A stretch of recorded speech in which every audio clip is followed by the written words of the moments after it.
थक गए हो। थक गए हो तो थकन छोड़ के जा सकते हो। तुम मुझे वाक्यापन छोड़ के जा सकते हो। हम दरख्तों को कहाँ आता है हिजरत करना। तुम परिंदे हो, अपना वतन छोड़ के जा सकते हो। तुमसे बातों में कुछ इस दर्जा मगन होता हूँ, मुझको बातों में मगन छोड़ के जा सकते हो। जाने वाले से सवालात नहीं होते।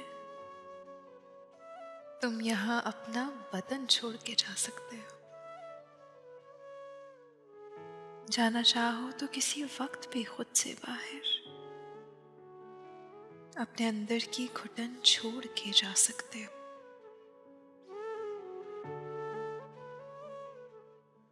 थक गए हो।